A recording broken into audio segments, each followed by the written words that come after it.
Assalamualaikum warahmatullahi wabarakatuh. Bertemu lagi untuk materi logika dasar, yaitu pada bab operasi pada pernyataan. Setelah minggu lalu kita belajar tentang apa itu pernyataan, apa itu kalimat matematika gitu ya. Nah, untuk operasi pada pernyataan kita akan belajar apa itu negasi, konjungsi, disjungsi, implikasi, serta biimplikasi.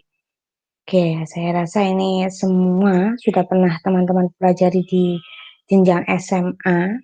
Jadi ini mungkin hanya sekedar mengingat kembali apa itu negasi, konjungsi, disjungsi, implikasi, sampai pada biimplikasi. Nah, untuk yang pertama adalah negasi. Pernyataan negasi dapat digolongkan dalam pernyataan majemuk. Nah, kita sudah belajar pernyataan majemuk karena apa? Di sini dinamakan pernyataan majemuk karena di dalam pernyataan negasi mengandung pernyataan lain atau ada pernyataan tunggalnya, ada pernyataan lain yang dinegasikan. Tuh, oleh karena itu kenapa dikatakan sebagai pernyataan majemuk. Selanjutnya, negasi juga bisa disebut dengan ingkaran atau lawan dari suatu pernyataan. Itu adalah simbol negasi. Jadi teman-teman kalau menuliskan simbol seperti itu bisa dibaca dengan negasi, bukan, atau bahkan tidak. Oke, di sini operasi negasi bisa digunakan untuk pernyataan tunggal. Contohnya ya di sini ya, misalkan terdapat suatu pernyataan Z, maka negasinya dapat dituliskan dengan negasi Z atau simbol negasi kemudian Z. Oke, pernyataan tersebut bisa dibaca dengan negasi Z atau tidak benar bahwa Z. Itu adalah simbol untuk negasi Z atau penulisannya. Ini contoh negasi. Jika terdapat pernyataan A bilangan asli dimulai dari 0, maka negasi dari pernyataan A adalah bisa kita tulis dengan negasi A atau simbol negasi. Nah, kemudian tidak benar bahwa bilangan asli dimulai dari 0. Kita lihat, dikatakan negasi, maka nanti lawannya adalah tabel atau lawannya adalah nilai kebenarannya. Kita lihat di sini, bilangan asli apapun dimulai dari 0, itu salah ya, karena bilangan asli dimulai dari 1. Jadi pernyataannya itu bernilai salah. Kita harus mencari pernyataan yang bernilai benar untuk negasinya, yaitu tidak benar bahwa bilangan asli dimulai dari 0. Artinya salah bahwa bilangan asli itu jika dimulai dari 0, karena dimulai dari 1, begitu. Oke, selanjutnya yang B, semua mahasiswa UMM beragama Islam. Kita lihat dari kebenarannya, di situ adalah semua, berarti tidak ada satupun mahasiswa UMM yang beragama non-Islam. Ya, kan salah. Di UMM itu kan ada beberapa mahasiswa yang agamanya non-Muslim. Maka kita harus cari negasinya yang pernyataannya benar. Semua, kita lihat. Semua itu negasinya bisa ada atau beberapa. Karena kan semua, berarti lawannya adalah ada atau beberapa. Begitu. Kemudian kita tuliskan negasi B-nya apa gitu ya. Kalau kita lihat tadi kan semua berarti tak ada satupun yang agamanya non-Islam. Itu adalah pernyataan yang salah. Kita lihat yang B yaitu tidak semua. Tadi ada semua berarti negasinya tidak semua. Artinya ada atau beberapa dari mahasiswa UMM yang beragama Islam. Tuh. Jadi pernyataannya seperti itu. Kemudian yang C yaitu 10 ditambah 17 sama dengan 25. Kita lihat 10 ditambah 17 harusnya adalah 27. Jadi itu pernyataan yang salah. Maka negasinya tidak benar bahwa 10 tambah 17 adalah 25 atau 10 tambah 17 tidak sama dengan 25. Oke, tadi ada sama dengan, lawannya adalah tidak sama dengan.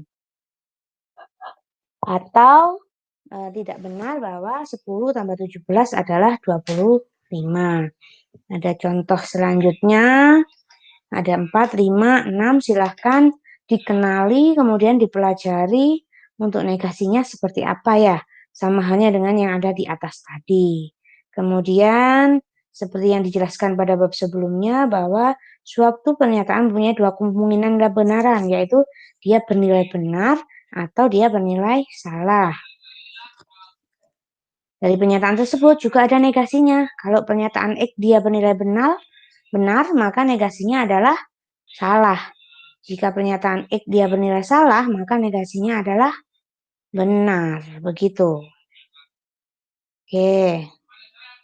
Ini ya, untuk kemungkinan kenapa X itu bisa bernilai salah adalah suatu pernyataan bisa bernilai benar atau salah. Negasinya berarti lawannya apa? Nah, sekarang ini ada konsep negasi pada suatu himpunan. Untuk mata kuliah himpunan, saya rasa juga ditempuh pada semester ini. Jadi, teman-teman sekaligus mempelajari apa itu himpunan dan bagaimana konsep pada himpunan. Ini saya ilustrasikan ya.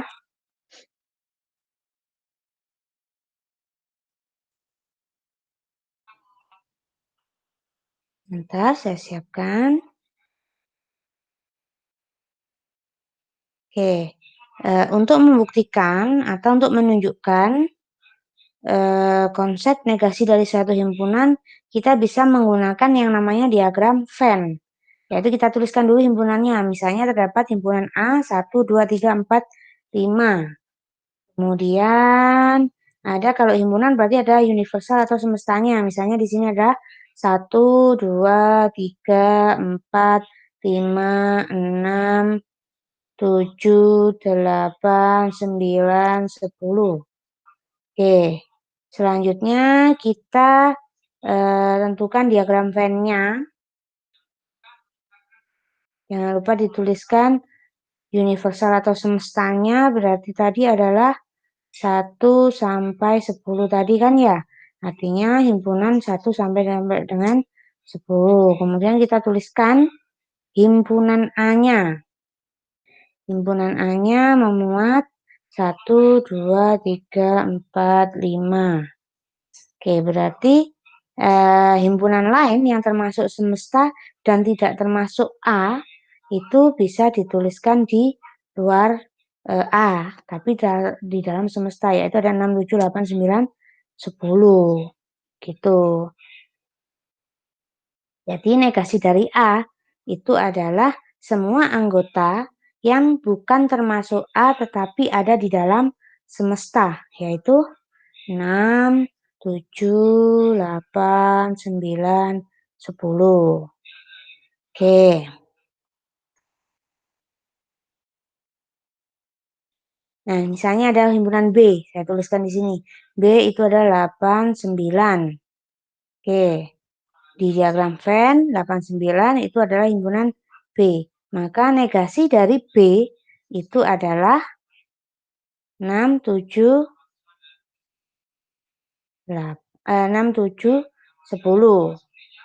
Nah, karena 1, 2, 3, 4, dan 5 juga bukan termasuk, maka B itu negasinya adalah 6, 7, 10, 1, 2, 3, 4, dan 5. Karena tadi kan yang bukan anggota B tapi ada di semesta. Begitu. Kita kembali ke modul terlebih dahulu. Jadi itu adalah konsep himpunan atau konsep negasi pada suatu himpunan. Begitu ya. Ini ada cek pemahaman. Tentukan negasi dari pernyataan berikut. Itu silakan dituliskan negasinya sesuai dengan pemahaman teman-teman. Ada 5 soal ya. Selanjutnya, selain negasi ada yang namanya konjungsi. Konjungsi yaitu pernyataan majemuk yang menggunakan kata hubung dan sebagai penghubung dari pernyataan tunggal. Jadi dia berupa pernyataan majemuk yang terdiri dari beberapa pernyataan tunggal dan dihubungkan dengan kata hubung dan. Tuh, kata hubung yang digunakan adalah dan. Secara umum, kata hubung dan tidak selalu dituliskan dengan menggunakan dan. Tapi ada beberapa kata yang maknanya sama dengan dan. Yaitu ada kemudian, lalu, sedangkan, tetapi, meskipun, serta, Nah, atau di sini bahkan ada lantas. Itu maknanya itu sama dengan dan. Itu ya. Jadi nggak hanya pokoknya yang ada dannya tidak seperti itu, tapi misalnya ada kalimat yang menggunakan kata hubung kemudian, lalu dan sebagainya, itu maknanya sama dengan dan. Ini contohnya.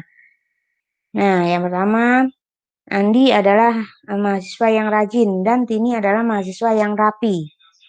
Dia terdiri dari dua pernyataan tunggal, yaitu Andi adalah mahasiswa yang rajin dan Tini adalah mahasiswi yang rapi. Kata hubung yang digunakan adalah dan. Selanjutnya, 12 dikurangi 5 sama dengan 7. Pernyataan tunggal selanjutnya adalah 12 adalah bilangan genap.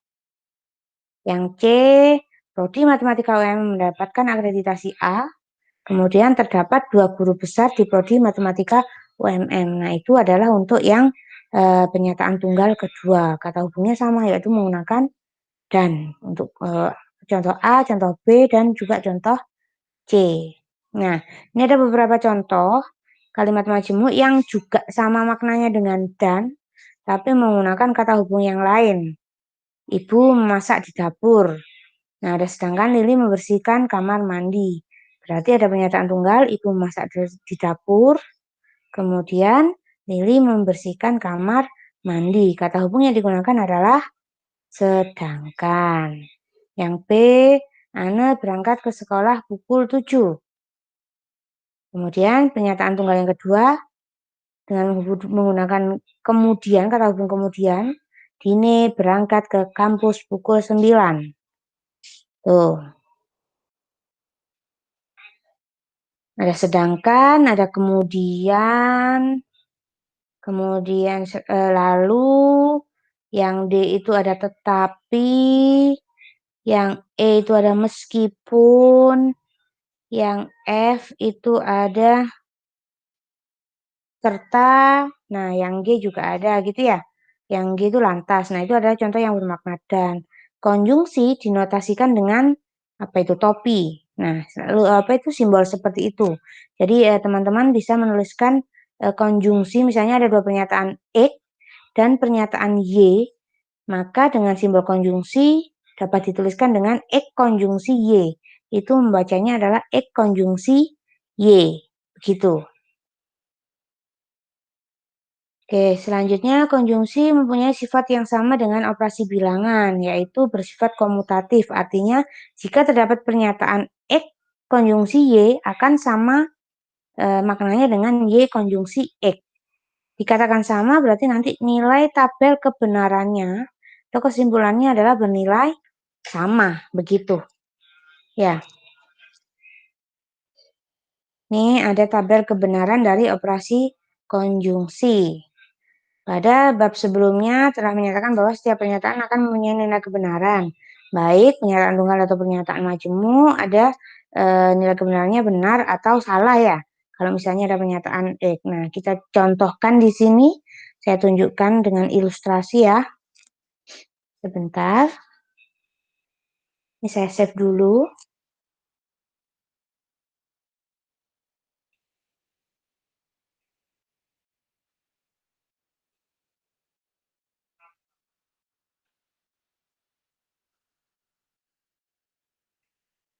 Ya, misalkan ada pernyataan X. Itu kan kemungkinannya ada benar, ada salah nilai kebenarannya. Kemudian ada pernyataan Y juga sama, yaitu ada benar atau salah. Maka jika terdapat dua pernyataan, ditulis dulu. Untuk pernyataan X-nya, kemungkinannya adalah, tuliskan dulu X, kemudian Y. Selanjutnya, kemungkinan dari dua pernyataan ini, dia akan bernilai benar, kemudian juga bernilai benar. X-nya benar, Y-nya benar, kita lihat. Tadi ya yang pertama ya, benar-benar. Kemungkinan kedua adalah benar dan salah. Jadi X-nya benar, Y-nya salah. Jangan lupa tuliskan tabel. Selanjutnya yang ketiga adalah salah benar. Yaitu X-nya salah, Y-nya benar. Dan yang terakhir adalah salah dan salah. Tuliskan X-nya salah, Y-nya salah. Jadi semua sudah terpetakan kemungkinannya. Ya, kita tadi belajar konjungsi, maka tuliskan X konjungsi Y.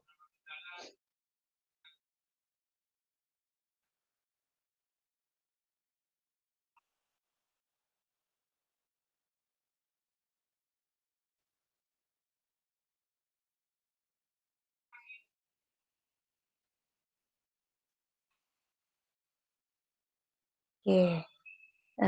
Karena bermakna dan, maka dia akan bernilai benar kalau keduanya benar, karena dan. Ya, 1 ditambah 2 sama dengan 3, dan 3 tambah 2 sama dengan 5. Artinya kalau dia benar-benar benar. Kalau salah satunya salah, maka dia akan bernilai salah. Termasuk jika keduanya dia bernilai salah. Begitu.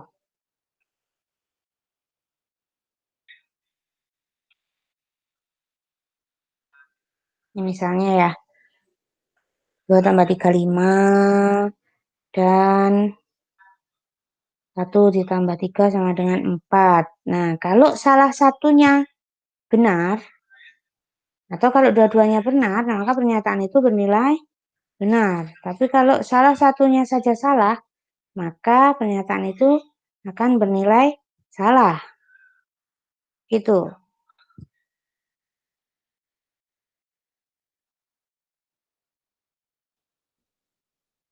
Misalnya pernyataan X-nya dia bernilai benar, Y-nya dia bernilai salah, maka kesimpulannya salah, dan seterusnya sampai yang pernyataan X salah dan Y salah. Oke, ini adalah penjelasan untuk tabel konjungsi.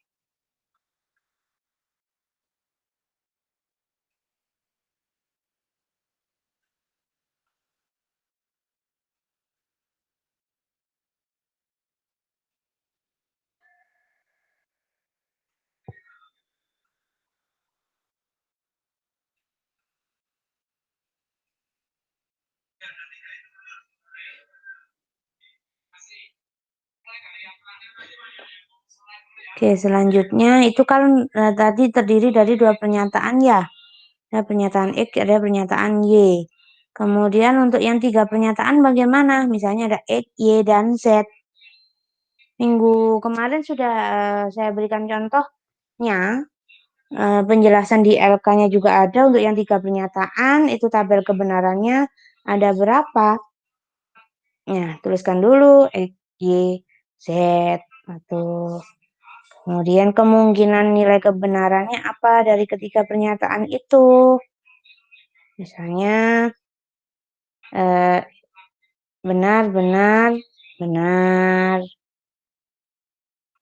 Kemudian misalnya ada benar, salah, salah.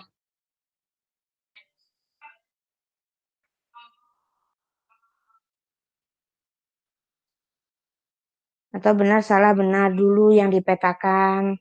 Misalnya, nah ini silakan dikembangkan sendiri untuk 3 pernyataan supaya lebih paham. Kira-kira yang jelas dari X, Y, Z semua itu harus terpetakan satu-satu untuk kemungkinan dari nilai kebenarannya. Begitu ya. Oke, kita kembali ke LK dulu. Untuk yang 3 pernyataan silakan nanti dicoba sendiri. Kita kembali ke LK-nya. Konjungsi sudah. Di sini ada bahan diskusi untuk konsep konjungsi pada suatu himpunan dengan cara yang sama dengan negasi tadi. Silakan dipelajari sendiri, dicoba sendiri. Nah, sekarang kita akan mempelajari tentang negasi dari pernyataan majemuk suatu konjungsi. Nah, ini berarti dari pernyataan konjungsi itu bisa dinegasikan. Logonya adalah atau simbolnya adalah negasi dalam kurung X konjungsi Y. Kalau di sini sudah dituliskan dia akan ekuivalen dengan negasi X atau negasi Y. Nah, dikatakan ekuivalen berarti di sini adalah nilai tabel kebenarannya itu sama. Nanti silakan dicek kembali ya. Ini ada cek pemahaman, tentukan nilai kebenaran dari pernyataan berikut dengan menggunakan tabel kebenaran. Jadi teman-teman harus menuliskan dia itu benar-benar dulu atau salah. Itu baru dicari dengan menggunakan tabel kebenaran. Ya. Begitu.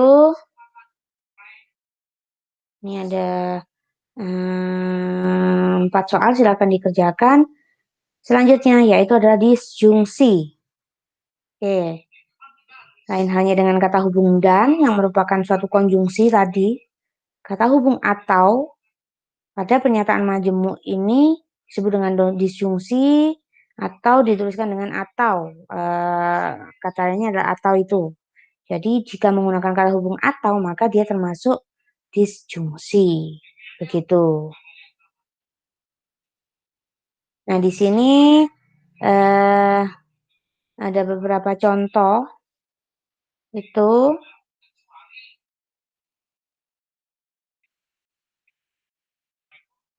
Yuan sedang membaca atau menulis. Maka di sini penyataannya ada 2, yaitu Yuan sedang membaca dan Yuan sedang menulis. Gitu.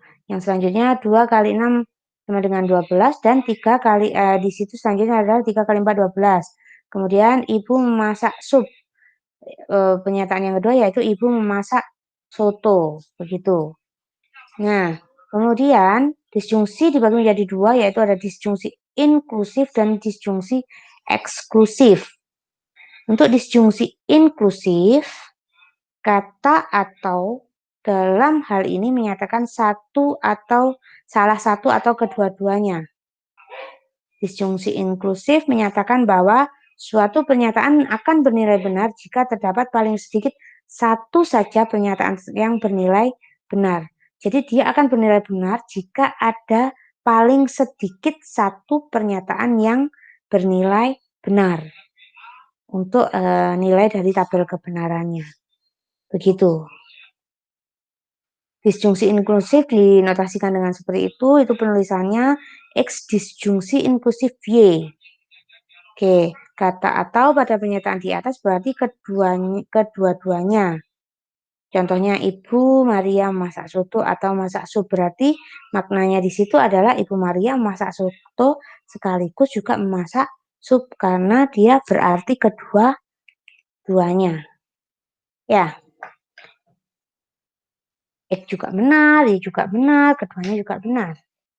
Oke, kita kembali ke atas lagi. Disjungsi inklusif menyatakan bahwa suatu pernyataan akan bernilai benar jika terdapat paling sedikit satu pernyataan yang bernilai benar. Itu adalah kata kunci yang harus kita pegang. Satu saja pernyataan bernilai benar, maka kesimpulannya dia akan bernilai benar. Gitu. Kalau ini misalnya salah satu ditulis kesimpulannya, Ibu Maria memasak sup. Berarti benar. Misalnya juga Ibu Maria masak soto, berarti dia benar.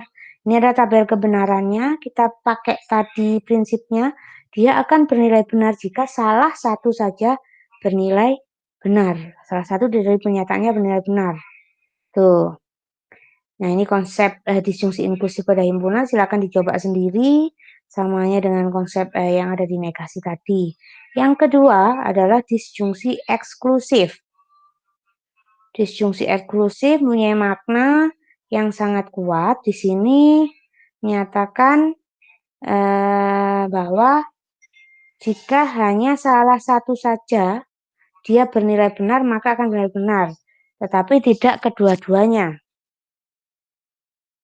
Artinya, jika pernyataan X bernilai benar, Y bernilai benar, maka keputusan atau kesimpulannya adalah dia salah atau tidak benar. Karena dinyatakan bahwa salah satu saja bernilai benar, maka kesimpulannya akan bernilai benar. Begitu. Oke, itu simbolnya ada garis bawahnya ya, sama dengan eksklusif tadi. Misalnya di sini adalah Yuan menulis atau membaca. Maka dia akan bernilai benar jika Yuan menulis saja atau Yuan membaca saja. Dia tidak akan bernilai benar jika pernyataannya disimpulkan menjadi Yuan menulis atau membaca. Begitu. Karena tadi dia akan bernilai benar jika salah satu dari pernyataannya dia bernilai benar. Tidak untuk kedua-duanya. Jadi jika ada pernyataan B-nya, X-nya benar, Y-nya benar, maka dia bernilai salah. Begitu juga dengan yang salah-salah, dia akan menilai salah. Itu ya untuk yang disjungsi eksklusif. Kita kenali prinsipnya tadi, dia akan bernilai benar kalau salah satu saja dia bernilai benar. Gitu.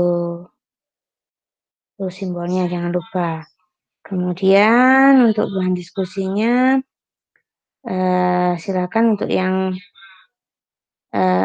himpunan dilanjutkan ya. Itu untuk yang negasi, misalnya ada negasi X atau Y, maka akan ekuivalen dengan negasi X dan negasi Y. Artinya tabel kebenarannya atau kesimpulan akhir dari tabel kebenarannya dia akan bernilai yang sama. Kita tuliskan sesuai kebutuhannya. Kalau di situ butuh X, maka tuliskan X. Kalau butuh Y berarti Y.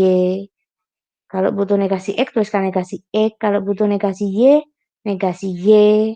Gitu. Kemudian butuh lagi apa? X atau Y, tuliskan X atau Y. Kemudian tinggal dioperasikan. Saya kasih contoh ilustrasi ya di sini ya. Jadi tuliskan sesuai dengan kebutuhan dari operasi yang ditanyakan. Oke.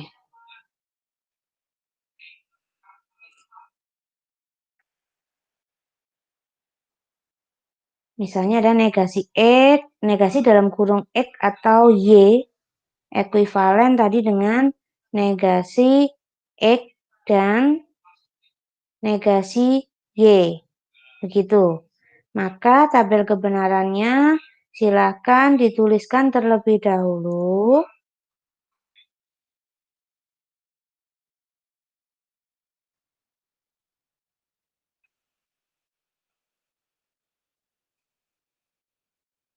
X, kemudian ada dibutuhkan Y, kemudian butuh negasi X, membutuhkan juga negasi Y kan ya di situ ya. Tulis dulu yang penyataan tunggal semuanya.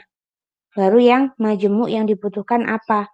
Jadi kalau tunggal semua sudah, majemuknya apa? Di situ butuh X atau Y. Selanjutnya kita butuh negasi X.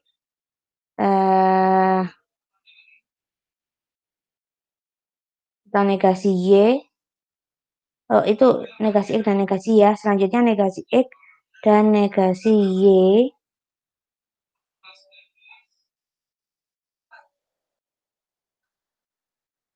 Kemudian X tadi tuliskan benar, benar, benar, salah, salah, benar, salah, salah. Negasi dari X berarti salah, salah, benar, benar. Negasi dari Y berarti salah, benar, salah, benar. Kemudian kita lihat X atau Y. Tadi kita sudah punya prinsip ya. Itu berarti disjungsi inklusif. Dia akan benar-benar jika salah satu atau keduanya bernilai benar.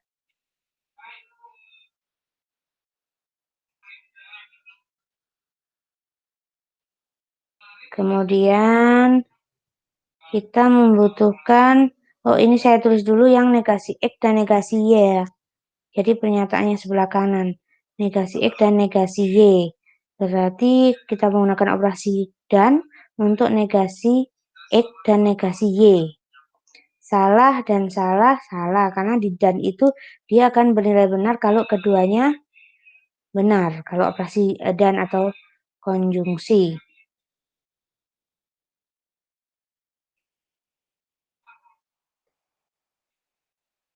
SS, S, SBS, BSS, BB, B. Tuh. Kemudian yang terakhir kita sudah punya pernyataan X atau Y, maka kita cari untuk negasi X atau Y. Ini ada kekeliruan untuk penulisan tadi ya. Negasi X atau negasi dalam kurung X atau Y. Oke, berarti kita fokusnya di X atau Y. Dinegasikan benar, negasinya salah, benar, salah, benar, salah, salah, benar. Oke, kita lihat. Ini adalah untuk negasi X atau Y, dan ini adalah untuk negasi X dan negasi Y. Kita lihat untuk tabel kebenarannya, dia bernilai sama. Artinya ini adalah ekuivalen. Bisa kita katakan bahwa negasi X atau Y itu sama dengan negasi X dan negasi Y. Kita kembali ke modul terlebih dahulu. Oke, itu contohnya ya. Jadi teman-teman kalau menuliskan kebutuhannya, itu tuliskan pernyataan tunggalnya dulu semuanya. Mau yang negasi atau tidak negasi, baru tuliskan pernyataan majemuk sesuai dengan kebutuhan di apa yang akan dibuktikan atau apa yang akan dicari tabel kebenarannya. Begitu.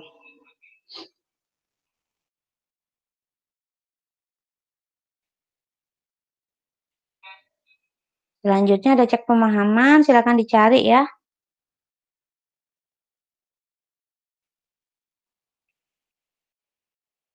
Semua. Di situ ada negasi C, disjungsi eksklusif D, K, disjungsi eksklusif negasi L, disjungsi eksklusif negasi N, kemudian itu negasi O atau O, kemudian A dan B atau negasi C, berarti ada 3 pernyataan. Silakan diselesaikan. Nah, yang keempat adalah implikasi. Implikasi merupakan pernyataan majemuk yang menghubungkan kata hubung jika maka. Gitu. Jadi dia menggunakan kata hubung jika titik-titik maka. Pernyataan implikasi sering disebut dengan pernyataan kondisional atau bersyarat atau pernyataan sebab akibat ini. Jika X maka Y misalnya, atau jika sesuatu maka sesuatu gitu. Nah, dalam pernyataan ini dikenal dengan istilah antecedent, ada antecedent, ada konsekuen. Antecedent merupakan syarat atau sebab, sedangkan konsekuen adalah akibatnya. Itu simbolnya, penulisannya adalah X maka Y. Contohnya, jika terdapat pernyataan X-nya gambar pada buku paket matematika adalah sebuah prisma. Y-nya prisma mempunyai sisi alas dan sisi tutup. Maka dengan kata hubung implikasi bisa dituliskan dengan jika gambar pada buku paket matematika itu adalah sebuah prisma, maka prisma mempunyai sisi alas dan sisi tutup. Tuh. Ada jika, maka ya kata hubungnya ya. Ada beberapa contoh, silakan dipelajari, itu sama juga maknanya. Selanjutnya untuk tabel kebenarannya, di tabel kebenaran implikasi, dia akan bernilai benar jika keduanya benar, keduanya salah, atau akibat atau pernyataan akibatnya atau pernyataan Y-nya dia bernilai benar. Begitu. Dia akan bernilai salah jika pernyataan akibatnya bernilai salah. Konsep implikasi pada himpunan silakan diselesaikan. Di situ ada cek pemahaman, ada beberapa soal juga. Silakan dengan menggunakan tabel kebenaran dilihat ya, diselesaikan.